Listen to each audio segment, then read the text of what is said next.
Hey friends, I'm making a second video on the accordion or a smart accordion in Figma because I got a lot of feedback that it was too quick or too fast, and a lot of you struggle to create some of the stuff that I did on that video. And I also would like to thank you for all the love. Got almost 7,500 views and lots of comments here, which is really great feedback, and questions about instances not remembering overrides, the screen wobbling too much when using the prototype. So I wanted to address that in this video, and hopefully a slower video. However, it's going to make it much longer, but hopefully this addresses a lot of the questions that you had. So I thought about recreating this page, which is a company that I work for. This is like a brand new page, site that we created, and so far we just like added 3 FAQs in here, and I thought like it's pretty simple. There's nothing too fancy to it, and it's like might be a really good practice run for us to do. So getting into Figma here, this design was made by someone else, and I want to start by cleaning this up a little bit. I see that we only need 3 right now, so there's extra here. So I'm going to try to clean this up, and the third one here doesn't have a line. And actually, we're going to create a component here, so we need a component that will have 2 variants, one that's closed, one that's open. So we can actually kill the other 2 of these and just work off of one to create the component. Oops, actually we need one of the lines. So let's see, maybe delete this one and keep that line. So the way they set this up here, I think it's not the way I would necessarily do it, because I would rather do it with the line being under the question. So I'm actually gonna clean this up as well here. So first of all, I'm gonna this frame here, I'm gonna name it the header, because that's like where the trigger is gonna be. Or I can actually call it trigger. So basically what I'm meaning here is, like, if you see here on the website, over here doesn't trigger the click, only when it's like on this top bar over here. So that triggers it, and right now you can copy it. And I'm gonna do it with different answers. So you're gonna see that we're only gonna use 2 variations of that component and still be able to pull that off. Alright, so the trigger here, I'm just gonna name this a bit nicer. Okay, so we got an auto layout for that. That's good. The plus icon here, I see that we're using a group. I don't like working with groups, especially when it's kind of like decimal, not exact numbers. So I'm gonna actually change this to a frame over here. So by clicking on this thing, we can actually swap. I learned this recently, actually. It's very, very useful. So I'm gonna do this 26 pixels by 26, and then this one is using a line vector, but it's kind of weird because it uses like a 0 pixel thing. So I'm actually just gonna flatten this out actually that didn't work very well. It's not the flatten, it's the outline stroke that I wanted. It's also Command-Shift-O. So now I can just try to place it inside, or center it inside that frame that we have here. Remember, if like we just changed the group to a frame, and I think now we have 12 by 12. Yep. So now we're good, and I'm gonna name this the vertical line, and then the other one is the horizontal line. All right. So now I'm gonna just take this background off. Also, I'm gonna increase the roundness of it.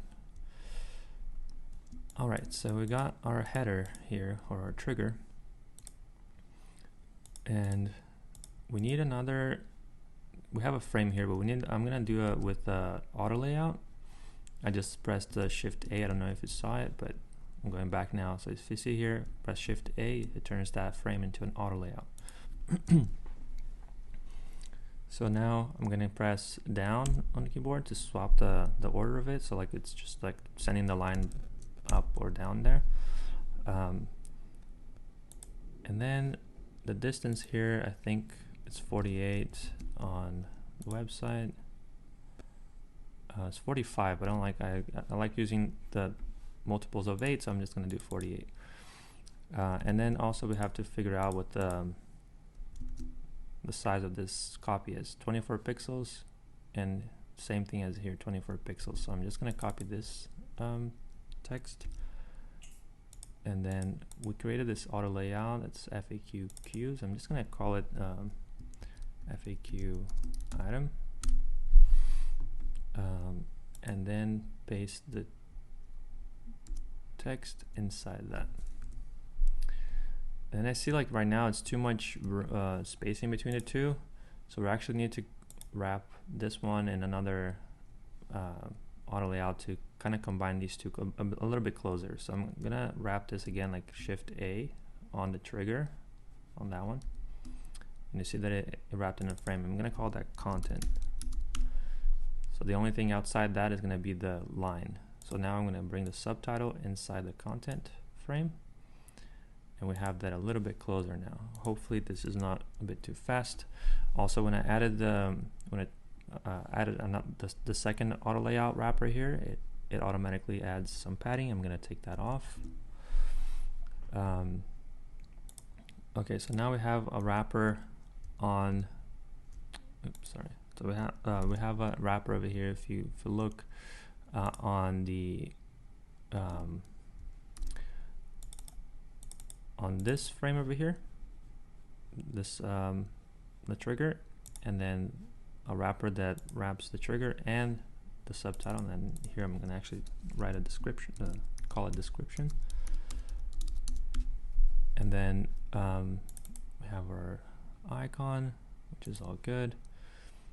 Right now our icon, the distance between our trigger and our icon is 170 pixels. We don't need it that much, so we can do 40. And also this happened because it's like hugging the component here, hugging contents.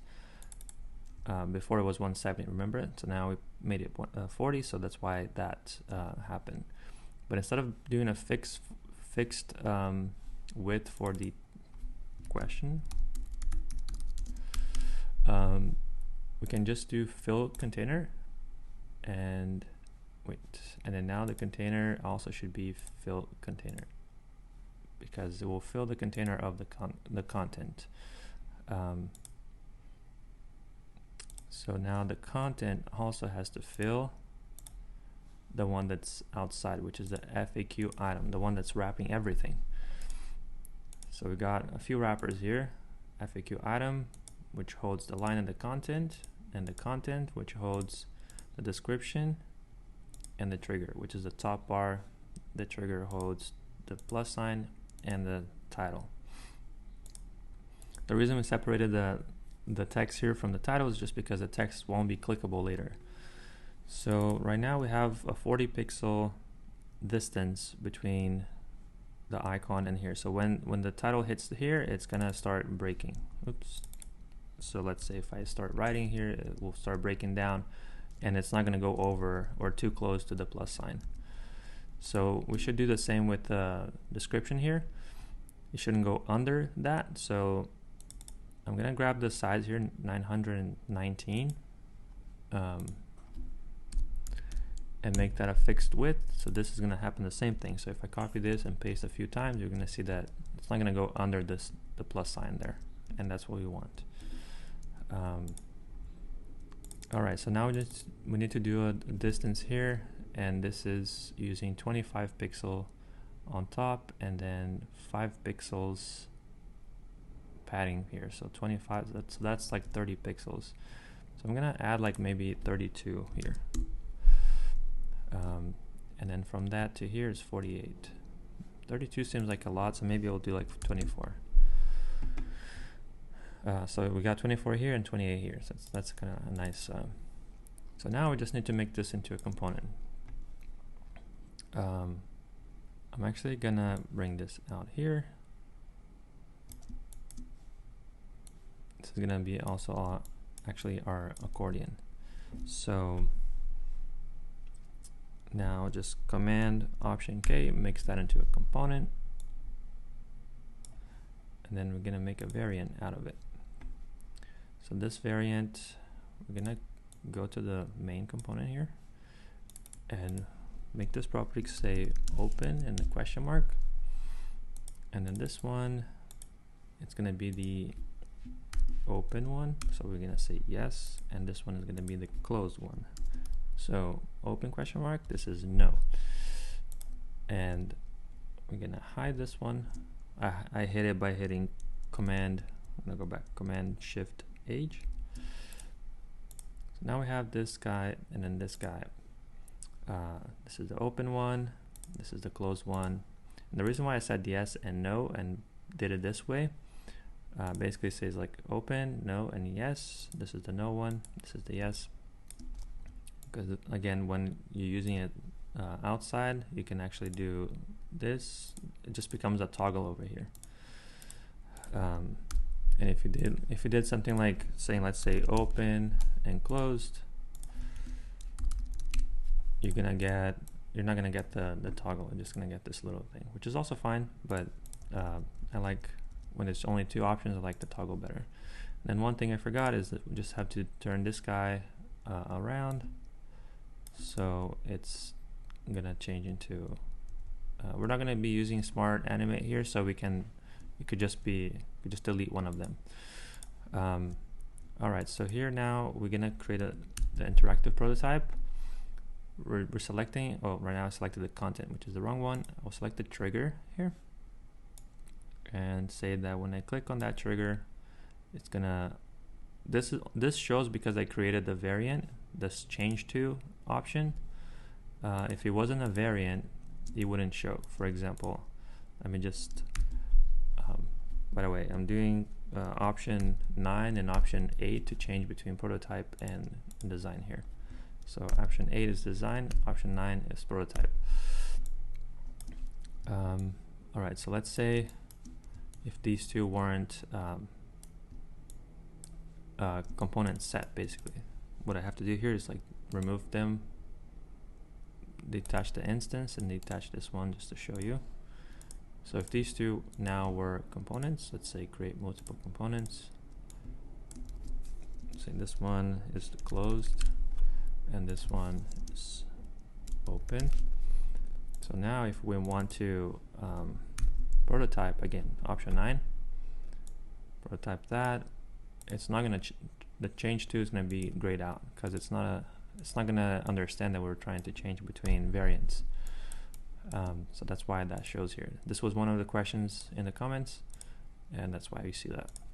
And then now here, on the going back, also we want to select the trigger and not select this and then the trigger. When you hit that, it goes back. And then now here, that one, again, option 8 to go back to design here. Command C to copy that thing, and then select this group that we have here that was not a component before. Now we can just paste to replace. This is a right click, paste to replace, and now we have a component inside the FAQ panel. I'm actually gonna, I know that this panel over here has a 40 pixel padding all around, so I'm gonna do that the same. 40 pixel padding. So now we just have to add 3 questions here. And then start copying these.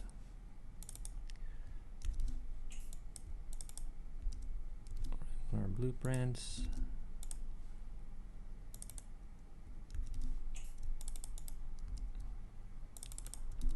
And then the last one.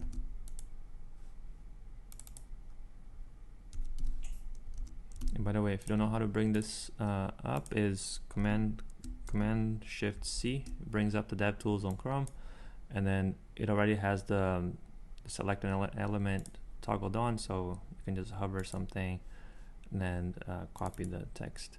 Because I'm doing that because when I was trying to copy from here, it's just working as a trigger, I cannot copy, so I had to do the little hack. All right, so now the answers here, you see that I'm using still like the Same, just two components here, and I'm gonna actually transform all these in the open variation. Oh, I forgot to. So I'm gonna do open no and then open saying yes. So now it's a toggle. See, so now I'm gonna keep them open for now just so I can paste all the answers here. And actually this should be 150.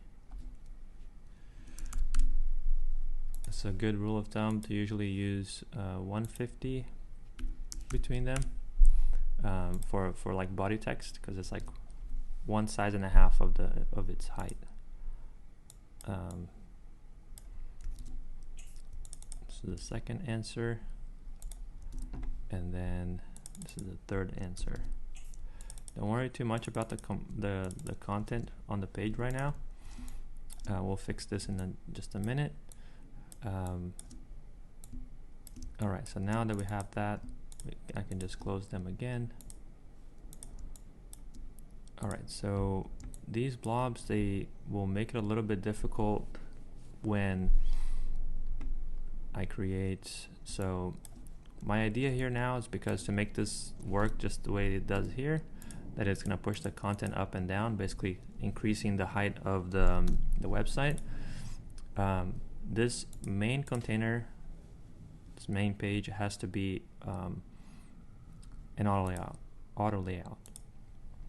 So I'm gonna move this out of the way just for now. We can add it later, and I'll show you a little hack to do that and still keep the auto layout.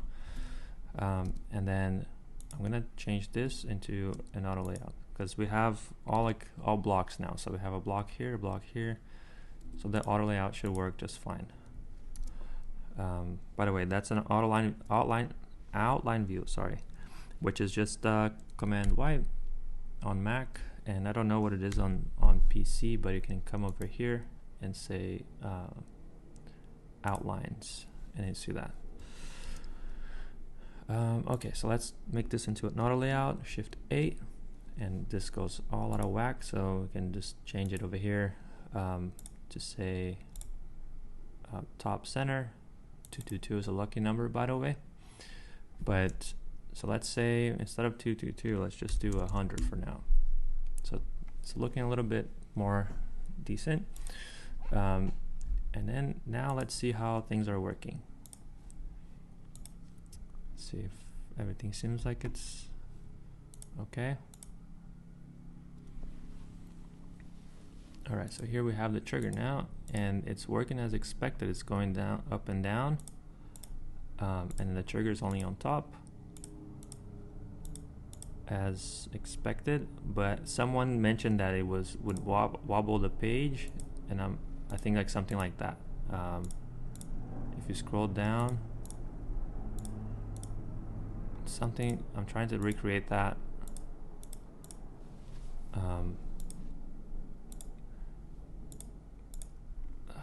I'm getting lucky here, but it did jump at some point.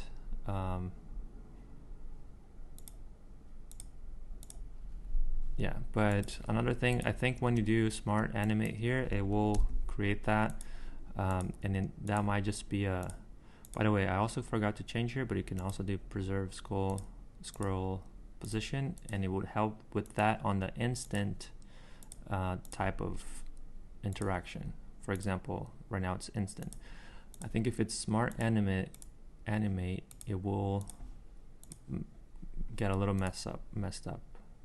Yeah, so right now it's pretty slow, but let's see.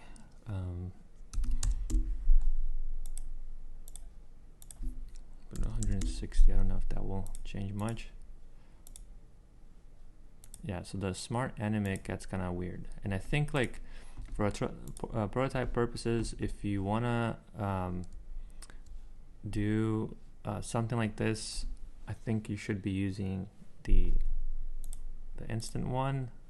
It's nice to show the animation, but what you could do to show the animation for someone, you could just create a separate, like a small container where, for example, you can actually just do this. If you wanted to show the animation someone, just and then you kind of preview that and kind of show something like this. Like this, the animation will be fine here, but when you're using it on a page, keep it simple and it should work. This video is super long already, but I think this is it, y'all. We did it, and we're supposed to have a confetti. There we go. Yeah, let me know if you have any questions. This was super long, so thank you so much if you're still watching, and let me know if you have any questions, or if this helped you. Hit the thumbs up button and follow for more. Thanks.